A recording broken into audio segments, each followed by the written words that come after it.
It was a crisp autumn morning, and the lobby of Crestwood National Bank buzzed with activity. Employees in tailored suits moved briskly behind gleaming counters, while customers, some impatient, others simply biding time, waited in winding lines. Among them stood Christopher, an elderly black man with a weathered face and a gentle smile. His suit, though modest, was immaculately pressed, and he held a well-worn leather briefcase in one hand. In the other, a cane tapped softly against the marble floor as he made his way forward, each step measured and composed. As Christopher approached the counter, the atmosphere shifted ever so slightly.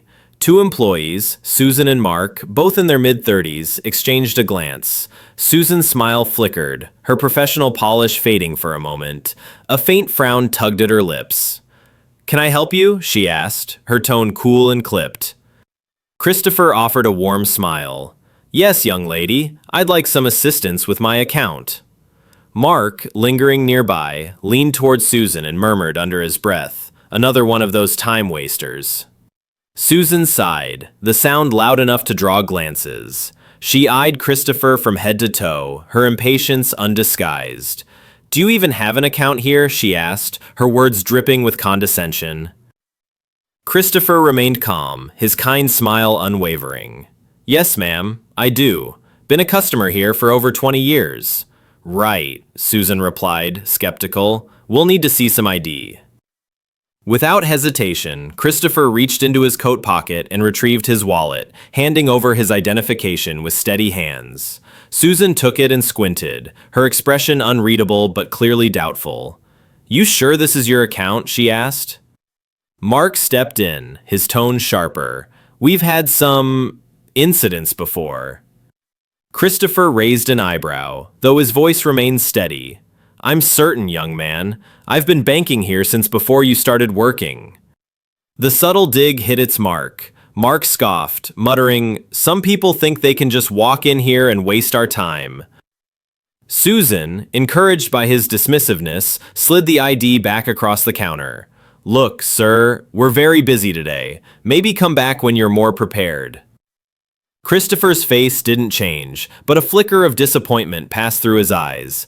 "I am prepared," he said softly. "I'd appreciate it if you could simply check my account." Instead of answering, Susan signaled to the security guard stationed near the entrance. The guard, a burly man with a stern face, walked over, his presence adding an unnecessary weight to the moment. "Is there a problem here?" the guard asked, his tone firm. Christopher turned toward him, still composed. "No problem at all," he said. "Just waiting for someone to do their job." Christopher said evenly, "I'm just trying to access my account." Susan leaned in and whispered something to the security guard, who gave a curt nod. "Sir," the guard said, gesturing toward the door, "I think it's best if you leave for today." Christopher stood still for a moment, his grip tightening slightly on his cane. The murmur of the lobby dulled as customers nearby began to notice. A quiet tension filled the space. Without raising his voice, Christopher asked, "Are you asking me to leave without resolving my business here?" "Yes," Susan said bluntly. "You're holding up the line." Christopher held her gaze for a long moment, his eyes steady, unreadable. Then, with a faint nod, he turned. The soft tap of his cane echoed as he made his way toward the exit. The door closed behind him, and the employees resumed their work, oblivious to the storm quietly building. Later that afternoon, the bank bustled once again. Customers filled the lobby, voices mingling with the rustle of paperwork and ringing phones. Christopher re-entered with a slow, deliberate pace. His neatly pressed overcoat fell crisply to his knees, his hands tucked into the pockets. Though his posture was slightly stooped, his eyes glinted with quiet resolve. A man not easily dismissed. He moved to the reception desk where a young man barely in his 20s sat scrolling through his phone. His name tag read Evan. Christopher stopped politely in front of him and waited. Evan looked up, startled, and quickly locked his phone. "Good afternoon, sir. How can I help you?" Christopher smiled gently. "I'd like to speak with the branch manager, please." Ethan didn't look up. With a dismissive wave of his hand, he said, "Yes, What do you need? Christopher offered a polite smile. Good afternoon. I was wondering if I could speak to someone about opening a corporate account. I have some business matters to discuss. Ethan finally glanced up, and the moment his eyes landed on Christopher, his expression shifted. The warmth vanished, replaced by thinly veiled disdain. He quickly scanned Christopher's appearance. The slightly worn overcoat, the old-fashioned hat, the absence of a briefcase or designer watch. A smirk crept onto his face. Corporate account? Ethan repeated, his tone laced with sarcasm. You sure you're in the right place, sir? Christopher didn't flinch. Yes, I'm sure. I'd like to speak to a manager if possible. Before Ethan could answer, a second employee, a woman named Sophia, walked by and caught the exchange. She glanced briefly at Christopher, then leaned in and whispered to Ethan, not bothering to lower her voice enough. Does he look like someone who could even afford a corporate account? Probably just wasting our time. Christopher heard her clearly, but he remained composed. His smile faded, but his posture stayed tall, calm, grounded. I assure you, he said, his voice quiet yet firm, your time is not being wasted. Christopher repeated his request, this time addressing them both with calm clarity. I'd appreciate it if someone could assist me. I have all the necessary documents with me. Ethan exchanged a glance with Sophia, rolling his eyes. Look, sir, he said, his tone sharper now. This is a high-end financial institution. We don't really have time for whatever this is you're trying to do. The edge in Ethan's voice turned heads. A few customers nearby paused their conversations, watching the exchange unfold. Some whispered quietly, others simply stared, expressions uneasy. Sophia stepped forward, sensing the growing tension, but choosing to double down. Her voice was firm but condescending. Sir, we have policies. Without an appointment and the proper credentials, we can't process requests like yours. And frankly, she hesitated just long enough to make it sting. This branch handles clients of a certain caliber. The words landed like a slap, but Christopher didn't flinch. I understand policies, he replied, his voice even and measured. And I respect them. However, if you take just a moment to review my documents, I believe you'll find I meet every requirement. He reached into his coat and calmly retrieved a neatly organized folder. The gesture was simple, but in that moment it carried the weight of years of patience and restraint. Sophia let out a short, incredulous laugh. Paperwork? You're kidding, right? Sir, I think it's best if you take your business elsewhere. We're quite busy here. By now, a small crowd had gathered. Some customers stared in disbelief, their brows furrowed at the scene unfolding. Others looked away, uncomfortable but unwilling to speak up. A middle-aged woman leaned toward her companion and whispered, "Why are they treating him like that? He hasn't done anything wrong." Ethan, sensing the rising tension and growing scrutiny, raised his voice. "All right, that's enough," he said firmly. "Sir, I'm going to have to ask you to leave. You're disrupting our workflow." Christopher stood still. He glanced around at the onlookers, his calm demeanor unshaken, though a flicker of quiet disappointment crossed his face. Then, with deliberate care, he reached into the inside pocket of his coat and pulled out a neatly folded document. Perhaps, he said gently, if you take a moment to review this, it may clear up any misunderstandings. He extended the paper toward Ethan. Ethan barely glanced at it before pushing it back across the counter with a dismissive gesture. "Sir, I said we're done here." "Christopher, I said leave," Ethan snapped. "We don't have time for this."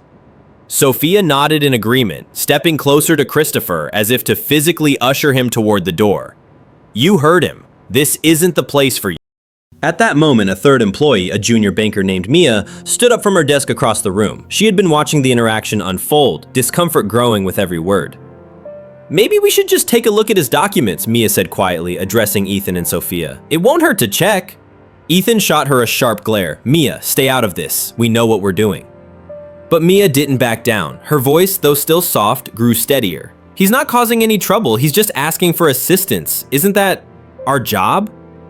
Sophia turned to Mia, her tone cold and clipped. If you want to waste your time, go ahead, but don't expect us to entertain every random walk-in who thinks they can open a corporate account. The tension in the lobby thickened. The watching customers now shifted uncomfortably, some whispering, others openly frowning. Christopher, ever composed, sensed the hostility. He gave a small nod and took a step back. "It's all right," he said gently. "I didn't mean to cause a scene." "I'll take my business elsewhere," Christopher said quietly. He turned to leave, his steps slow but dignified. As he reached the door, he paused. For a moment, he looked back at the staff who had dismissed him so readily. There was no anger in his eyes, only a quiet sadness. Without another word, he stepped into the cold afternoon, the soft sound of the door closing behind him, leaving a hush in the lobby. Inside, Ethan and Sophia exchanged smug smiles, satisfied. "People like him think they can just walk in and demand attention," Ethan muttered under his breath. Mia, however, remained still. A knot of unease tightened in her chest. She couldn't shake the feeling that they'd made a terrible mistake. In the weeks that followed, everything began to shift. After Christopher filed a formal complaint and quietly reached out to the bank's board, the company launched an internal investigation. The result? Ethan and Sophia, along with 2 other staff members, were required to undergo a series of anti-bias and anti-racism training sessions. Amanda and Patrick, 2 of the senior bankers, were enrolled as well, not because they had acted poorly that day, but because they had remained silent. At first, Ethan and Sophia approached the mandated sessions with reluctance and thinly veiled resentment. They saw it as a punishment, an embarrassing consequence meant to shame them in front of their peers. But Christopher, in his calm and measured way, had anticipated this. He didn't demand apologies. He didn't show up angry. Instead, he had asked to meet with the staff after their training concluded to speak, just once, and share his story. "I'm not punishing you," Christopher had said the day he handed them their notices of mandatory participation. "This is an opportunity, a chance for you to see the world through a lens you've been avoiding. It's not about shaming you, it's about expanding your mind and your heart." Amanda couldn't get those words out of her head. During the first session, she sat stiffly in her chair, arms crossed, convinced she had nothing to learn. She'd always thought of herself as fair-minded, someone who treated everyone the same. But as the sessions unfolded, that certainty began to crack. The therapy was structured to challenge comfort and disrupt assumptions. It began with storytelling, personal accounts from people of different racial and cultural backgrounds. Not lectures, not statistics, just truth. One afternoon, during a particularly powerful session, a young black woman named Danielle stood to speak. She recounted how, despite having impeccable credit, she was denied a home loan. Her voice trembled as she continued. "It wasn't just the loan," she said. "It was what the denial meant. I was being told, without anyone saying it out loud, that I wasn't good enough. That no matter how hard I worked, how clean my record, how perfect my paperwork, I still didn't belong." Amanda sat frozen, her throat tight. It wasn't just Danielle's words, it was the pain behind them. Raw, real, and deeply familiar in a way Amanda had never had to confront before. "I worked," Danielle continued, her voice shaking, "but someone would always see me as less." Amanda found herself wiping away tears. For the first time, she truly understood how the systems she had quietly upheld, consciously or not, could devastate lives. She thought back to the way she had treated Christopher. Though she hadn't said anything overtly racist, her silence and complicity had spoken volumes. She had dismissed him, judged him, decided he didn't belong, based solely on his appearance. It shamed her to admit it, even to herself. Patrick's journey was no less profound. He entered the sessions with arms metaphorically and often literally crossed, defensive, resistant, quick to interrupt, quick to justify. "I treat everyone the same," he said more than once. "I don't even see color." But the sessions didn't let him hide behind cliches. As the weeks went on, the cracks began to show. One afternoon, the therapist introduced a role reversal exercise. "We're going to explore what it feels like," she said, "to be on the other side of assumptions. Patrick was paired with a black man named Harold, who took on the role of a banker while Patrick played the customer. Harold greeted him with a clipped tone, his posture stiff, his eyes cool. He interrupted Patrick mid-sentence, questioned his credentials without cause, and layered every word with a quiet, condescending edge. The experience hit Patrick like a punch to the gut. After the exercise, Harold faced him and said calmly, "That's what it feels like." His voice was steady, but there was a weight behind it, an ache. That's what so many of us feel every day, like we're less than just because of the color of our skin. Patrick was speechless. For the first time, he felt, even in a controlled setting, the sting of prejudice, the sense of being diminished without reason. It was a wake-up call he couldn't rationalize away. In the weeks that followed, both Amanda and Patrick began to change, not just in how they viewed others, but in how they saw themselves. They started recognizing their privilege, the blind spots they'd once defended, and the harm they had caused, both intentional and not. The therapy sessions were difficult, uncomfortable, often raw, but they were also deeply transformative. Amanda found herself listening more, slowing down, questioning assumptions she used to overlook. Patrick stopped needing to defend himself. He started asking real questions instead. Christopher, though not directly involved in the sessions, kept tabs on their progress. He received weekly updates from the program's facilitators and quietly attended a few group sessions as a silent observer. Watching Amanda and Patrick confront their own biases, seeing the vulnerability in their voices, the cracks in their long-held certainty, filled him with cautious hope. When the therapy program concluded, Amanda and Patrick requested a private meeting. They stepped into Christopher's office with humble postures and earnest expressions. The air between them was quiet, charged with meaning. "Mr. Reynolds," Amanda began, her voice trembling slightly, "we owe you an apology, not just for how we treated you that day, but for the attitudes we carried long before it. The therapy made us face things we didn't want to see, about ourselves, about the systems we've been part of. We were wrong, so wrong, and we're truly sorry." Patrick nodded, his usually confident demeanor replaced by something much quieter, genuine humility. "I thought I understood people," he said softly, "but I didn't. I judged you the second I saw you. And worse, I didn't question that judgment. I acted like I was right, simply because I could." He looked down, ashamed. "I justified it to myself," Patrick said quietly. "And that might be the worst part.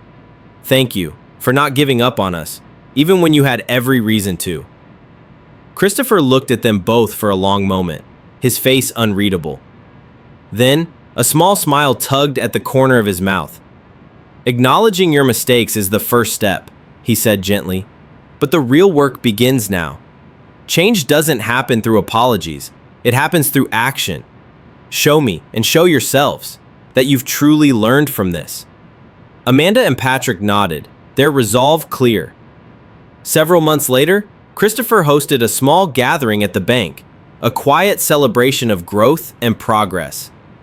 It wasn't a grand event, just a few employees, some light refreshments, and an open invitation to reflect on the journey they'd all taken together. During the gathering, Amanda and Patrick stood before their peers and shared their experiences. They spoke openly, without defensiveness, about their past behavior, their blind spots, and how the therapy had forced them to face truths they had long avoided. Their vulnerability struck a chord. Other employees, once silent, began to share as well, stories, thoughts, and quiet admissions. What began as a reflective gathering soon turned into a meaningful conversation about bias, accountability, and the kind of culture they wanted to build within those walls.